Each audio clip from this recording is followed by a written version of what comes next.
What's up and welcome back. I'm John Stark, MacTheMovieGuy.com, your favorite blind film critic, and today I'm going to tackle the 20th anniversary of Troy.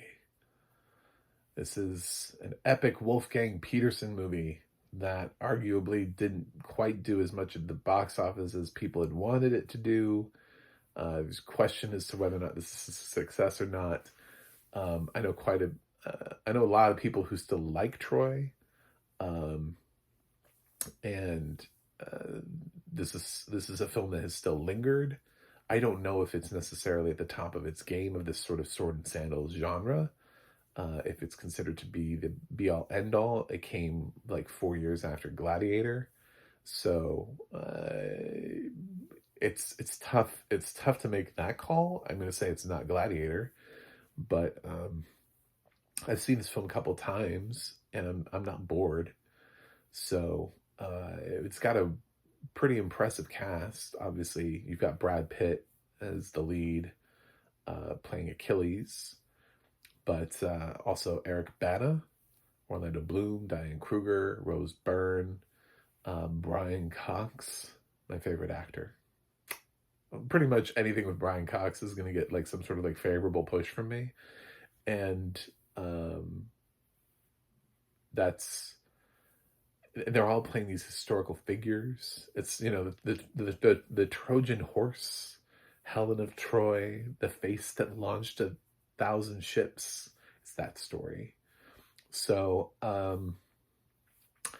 it's intriguing. It's certainly action packed. It's about 2.5 hours. And they make pretty good use of the time because they have to go through several beats leading up to this. There's sort of like an opening sequence, an opening fight that sort of shows how badass Achilles is. Also, there's this whole thing like Achilles doesn't really uh, like Agamemnon and kind of does his own thing, but he's the one that inspires everybody else to fight. So Agamemnon has to have this constant balance with Achilles, and then Paris comes in and steals Helen, and they go off, and they're, but we're so in love, and it's like there's some great moments, and then his brother is trying to like protect him. Brother Eric Bana is trying to protect him.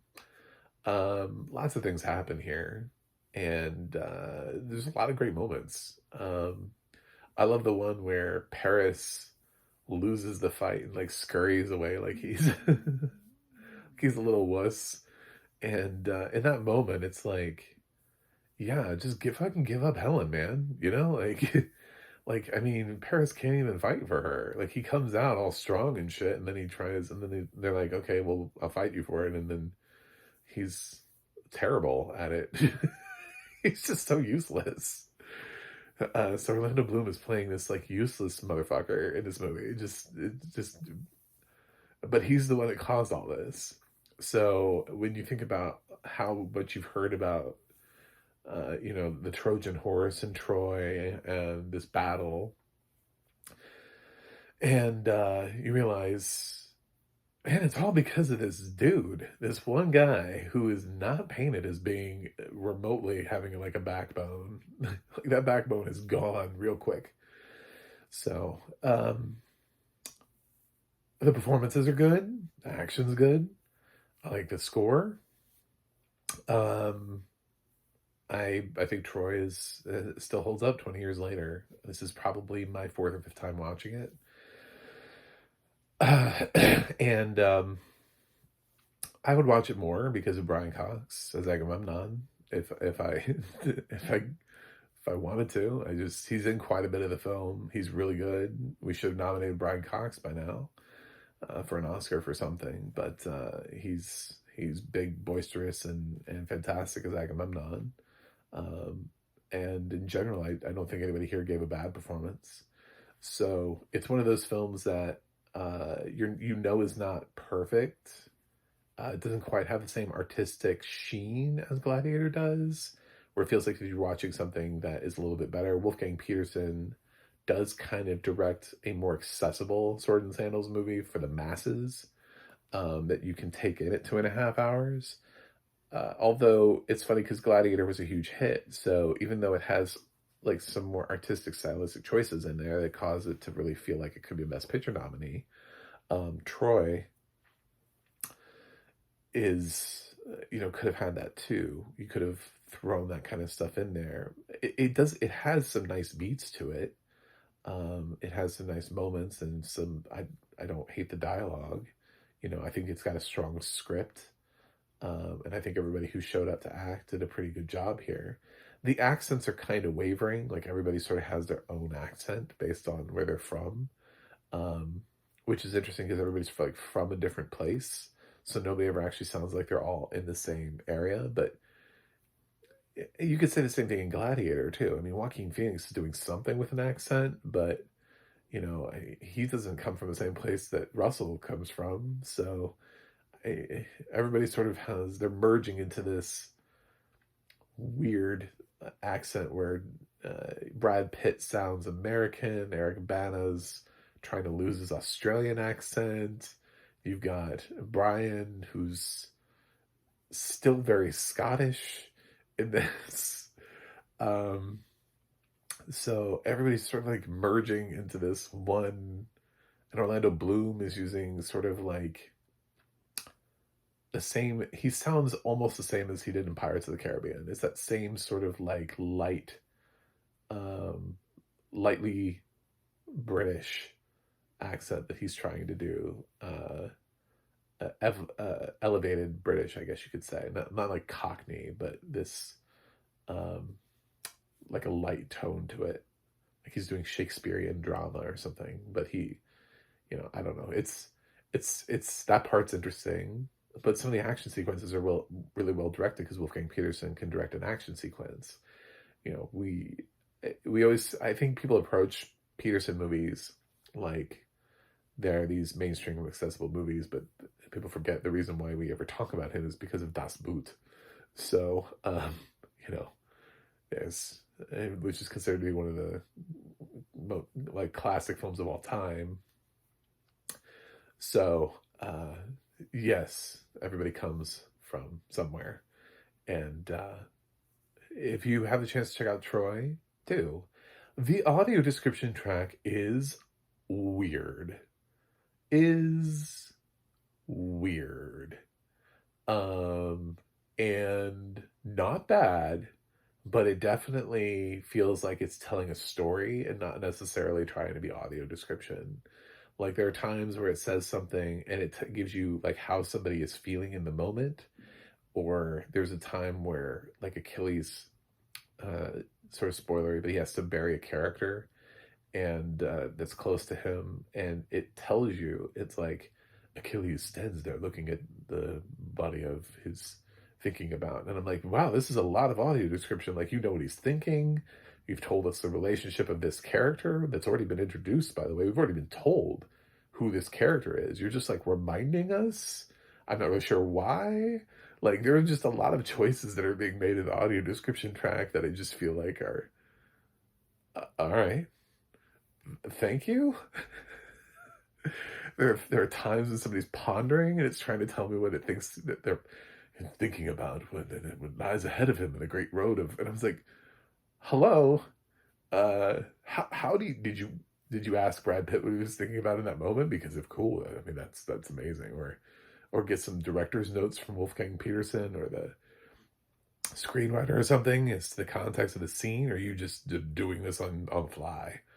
Like, what are you doing here? Because you should let us interpret the moments and let us feel it. Why don't you describe what he's like, what his facial expressions are like, describe the mood of the scene, what it looks like around him, where is he, all those kind of things. But don't directly just easily try to connect the dots to me like I'm slow, like, oh, thank God somebody told me. I may not have ever figured this out for myself. It's, I, so I don't really, I'm somebody who believes that you can't ever have too much audio description, but this isn't really description. This is just sort of like a novelization of Troy that's being disguised as audio description, because occasionally it does get to describe like a fight scene, occasionally there's something that it does where it actually describes what's happening. But there's so much like subtext that it just says verbally that you're just like, what are we doing? What is happening? So, um, which is a shame because I like the narrator's voice, and I like the fact that there's a lot of audio description. I mean, they do use the maximum amount of time allotted to them. It's just how they use it instead of giving us sort of what is traditional audio description by giving us by trying to translate visually what's happening on screen. You're trying to translate context. You're trying to translate what the screenwriter is supposed to. You're doing the job of the director and the screenwriter. It's the screenwriter's job is to set up the relationships of these characters and to build it, and then it's passed on to the director who has to put that vision onto screen and while working with the actors. So if through the script, the director and the actor, we can't pick up on subtext, you shouldn't be telling us what the subtext is. You need to figure out a way how to capture all of the other elements, the tools of the director is using in that moment in terms of cinematography, shot, the choices that the actor is making in terms of his facial expression. What is he looking at? What is he doing? Is there anybody around him? Is it a close up? Is it a long shot? Is he, like what is happening in the shot? Like use those to help frame and give us context and let us pull the subtext out from it. Otherwise, you're just sort of you end up sort of making up for poor direction or acting or writing at the end of the day, because if you do your job correctly as an audio description writer, then we should be able to pick up on anything. This is not that complicated of a movie.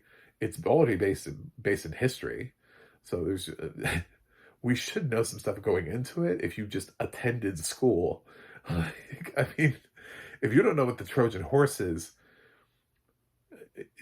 you didn't go to school. Like you didn't have school. School was not a thing that you did in life. So I just don't know how somebody could watch this and be like, "What is it? Wow, there's a Trojan horse." I didn't. Well, this is amazing. This is the first thing I've ever learned. I mean, like there are things here. Achilles, I've never heard the name before. You've never heard the term Achilles heel before and wondered where that came from. I mean, like there are things in here that you shouldn't have to explain, but for some reason we're explaining. Like, for example, they had already established the character who dies. They'd already established his relationship to Achilles. Why are you then trying to give us context of how Achilles feels in that moment by recontextualizing it? It's so weird. It's so weird.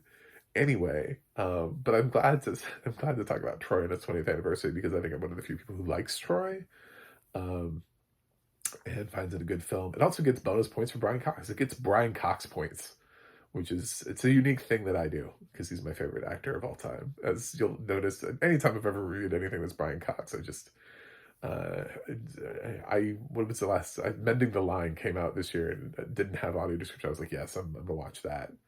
uh Getting Little Wing, getting into that, just whatever.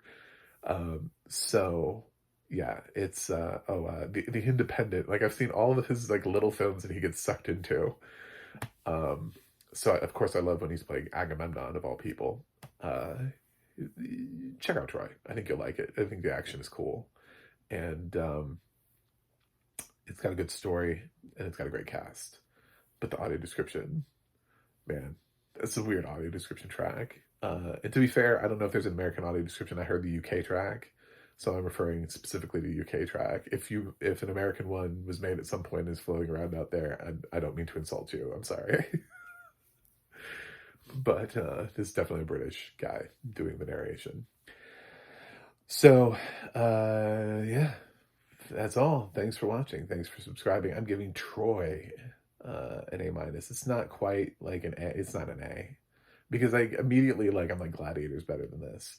But hot take, I like Troy more than Kingdom of Heaven and Kingdom of Heaven director's cut. So, um, There are other swords and sandal type movies that I actually think Troy is better than, even though people might argue against that. So again, I didn't have a problem with Troy when it came out. I thought it was fun. I thought it was a blast. And I don't have a problem with the runtime either. I think the 2.5 hours is well spent. So thanks for watching. Thanks for subscribing. And I'll see you guys on the other side.